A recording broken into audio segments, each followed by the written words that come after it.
You're in your kitchen. You slice open a jalapeno and there they are, dozens of perfect little seeds staring back at you, and you think, could I grow these?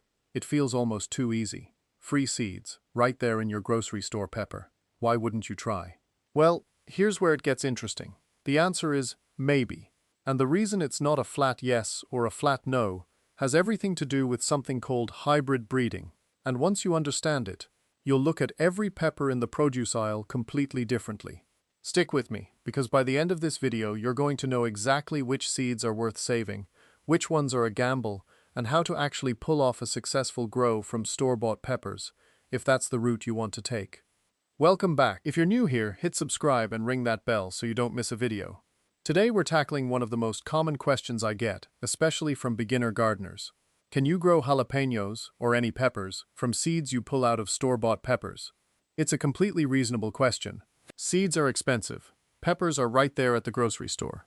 It seems like a no-brainer. But there are two things working against you that most people don't know about. And once I explain them, everything clicks. Let's get into it. When you try to grow from a store-bought pepper, you're facing two separate problems. They're related, but distinct. Let's name them right away so we can dig into each one. Problem 1. Genetics. Most grocery store peppers are F1 hybrids, which means even if the seeds sprout perfectly, you might not get the plant you expected. Problem 2. Seed maturity. Many store-bought peppers are picked before they're fully ripe, which means the seeds inside might not be developed enough to germinate reliably. Two different issues.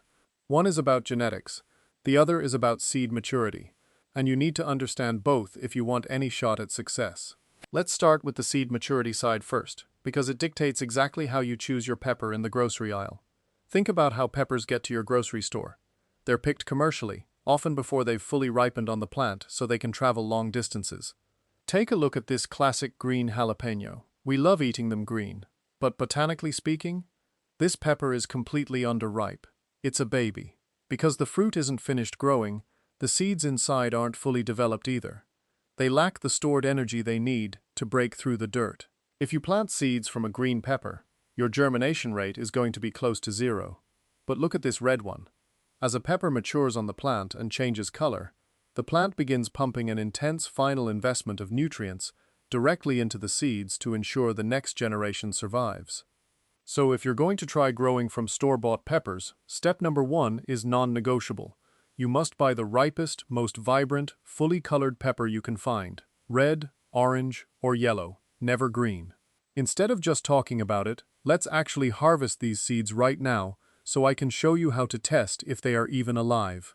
First, scoop the seeds out and rinse off any sticky pepper flesh. Now, here is the ultimate garden life hack, the float test. Drop your fresh seeds into a glass of water. Look closely. The seeds that sink straight to the bottom are dense, healthy, and filled with nutrients. The seeds floating at the top, they are hollow duds.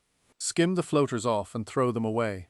Take your winners and lay them on a paper towel to dry for at least a full week.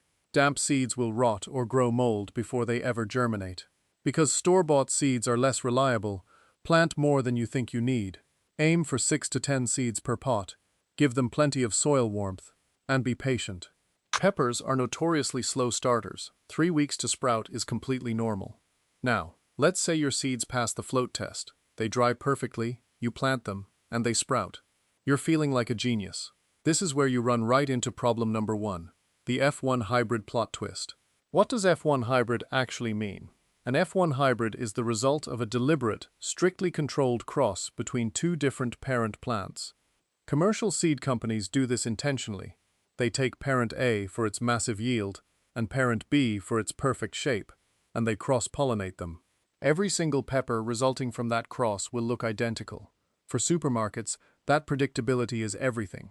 But when you take seeds from that hybrid pepper and grow them, you are growing the F2 generation, the children of the hybrid.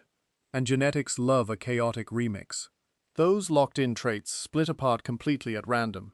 Instead of getting a consistent jalapeno that's predictably medium hot, you might get one plant that has zero spice, one that burns your face off, one with a completely deformed shape, or a plant that catches every disease in the neighborhood. You will absolutely get a pepper plant. It just might look and taste like a complete surprise.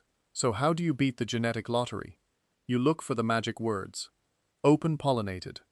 Open-pollinated varieties are non-hybrids. They are fertilized naturally by bees or the wind, and the beautiful thing about them is that they breed true to type. This means their seeds grow up to look, taste, and perform almost exactly like the parent plant. This is the entire basis of historical seed saving. When you're shopping at a farmer's market, a specialty store, or looking at seed catalogs, look for labels that say open-pollinated or heirloom. For example, those colorful little sweet lunchbox peppers you see in bags at the grocery store, they are frequently open-pollinated, making them one of the absolute best candidates for a backyard grocery store experiment. If you want to turn this fun experiment into a serious, permanent gardening skill, here is how you do seed saving the right way. Don't just grab a random grocery pepper. Buy a stable, open-pollinated heirloom seed packet to start. Grow those plants in your garden. Identify your absolute best plant, the one with the heaviest yield or the best flavor, and let its fruits fully ripen right on the vine until they change color completely. Harvest those seeds, dry them completely, and store them in a paper envelope inside a sealed glass jar in a cool, dark place. Pepper seeds stored like this stay viable for 2 to 5 years. And most importantly, label everything. Write the variety and the year on the envelope. Do this for a few seasons and you will build a personal seed bank perfectly customized to your backyard climate. Quick pro tip: if you really want to succeed with store-bought seed saving, bypass the supermarket completely and head to your local farmer's market. Local growers are far more likely to plant flavor-rich heirloom and open-pollinated varieties rather than mass-produced commercial hybrids. Plus, their peppers are usually picked at peak ripeness, meaning the seeds inside are fully charged with nutrients. Best of all, you can literally just ask the farmer, is this variety a hybrid, or is it open-pollinated?